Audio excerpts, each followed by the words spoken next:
नमो अरहंताणम नमो अरहंताणम नमो अरहंताणम। मुझे लगता है कि एक बेस बदल लेते हैं बहुत सारे लोग, और बेस बदलने से कुछ होता नहीं। एक पौराणिक कहानी है, सुंदरता और कुरूपता दोनों साथ हो गई। एक दिन साथ हो गई, दोनों सखियां थी, साथ साथ गई। दोनों ने सलाह की, चलो आज तो स्नान करें। तालाब पर गई, कपड़े उतार दिए, स्नान करने लगी। कुरूपता ने सोचा आज बड़ा अच्छा मौका, आज का मौका नहीं चूकना है। जल्दी से स्नान कर बाहर आई और सुंदरता के कपड़े जो वहां पड़े थे उन कपड़ों को पहनकर और चलती बनी। मैं तो जा रही हूं, तुम पीछे से आ जाए। आज तक भी वह कुरूपता सुंदरता का कपड़ा पहने पहने आगे दौड़ रही है और सुंदरता उसके पीछे दौड़ रही है अपने कपड़ों को पाने के लिए, पर दोनों फिर मिली नहीं, कभी नहीं मिली। यह कुरूपता सुंदरता का कपड़ा पहने हुए घूम रही है हमारे सारे जीवन में, हमारे जीवन की सारी पद्धतियों में। ऊपर से बहुत सुंदरता और भीतर में वह कुरूपता, कुरूपता सुंदरता का कपड़ा पहने हुए बैठी है। जब तक उसका पर्दा साफ नहीं होगा, उस कुरूपता की वास्तविकता को प्रकट नहीं होने देंगे, जब तक उन कपड़ों को दूर नहीं हटाएंगे, तब तक हमारी मूर्छा नहीं टूटेगी, ये भ्रांति नहीं टूटेगी। भ्रांति को तोड़ने के लिए बहुत जरूरी है कि कुरूपता को नंगे रूप में देखें और सुंदरता के आवरण को दूर हटाएं, तो सचमुच हमें सत्य का साक्षात्कार होगा, वास्तविकता को समझने का मौका मिलेगा। तो जीवन के लिए, साधना के लिए ये 3 गुप्ती की साधना, और उसके लिए एक सुंदर उपाय है जप। उसकी आज चर्चा तो अभी अवकाश नहीं कि मैं करूं, अवकाश ही नहीं रहा, पर इतनी सी बात सिर्फ कह देना चाहता हूं कि ध्यान में जिनके लिए प्रवेश दुर्लभ हो, ये जब से शुरू करें और ध्यान तक पहुंच जाए। जो लोग सीधे ध्यान में जा सकें वे सीधे ध्यान में जाएं, जो सीधे ध्यान में न जा सकें वे जप के माध्यम से ध्यान में जाएं। वह एक रास्ता है ध्यान में जाने का। दोनों में कोई विरोध नहीं, दोनों में सामंजस्य है और एक दूसरे को एक दूसरा सहयोग करता है।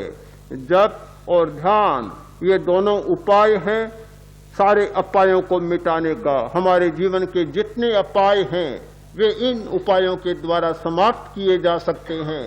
तो साधना करने वाला प्रत्येक व्यक्ति अपाय को भी जाने और उपाय को भी जाने, दोनों को जानकर उपाय के द्वारा अपाय का निरसन करे।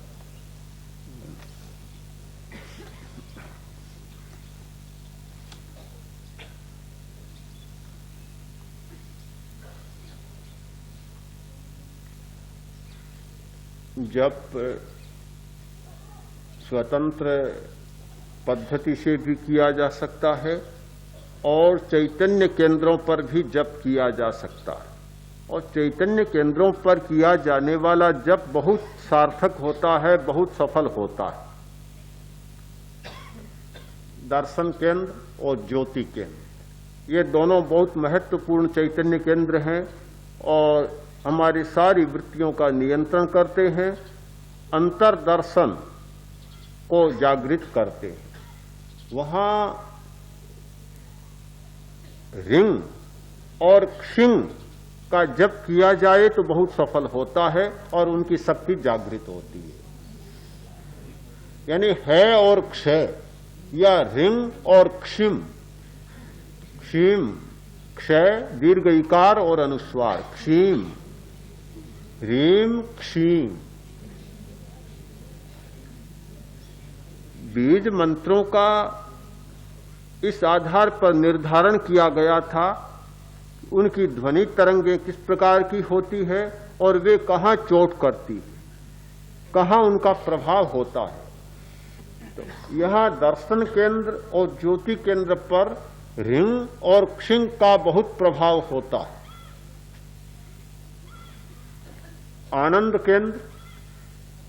आनंद केंद्र पर एक षोडशाक्षरी मंत्र का जप किया जाए तो बहुत सफल होता है।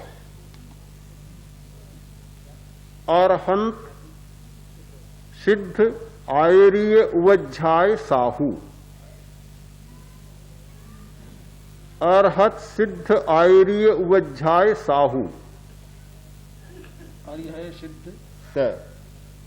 अरिहंत सिद्ध आयरीय उवज्झाय साहू,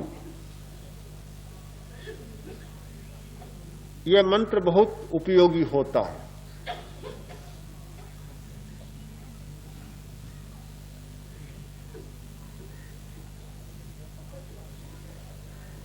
शक्ति केंद्र पर वंग शम शम सम, ये 4 अक्षर का मंत्र बहुत सफल होता है। वंग और 3 सकार, वंग शम शम शम।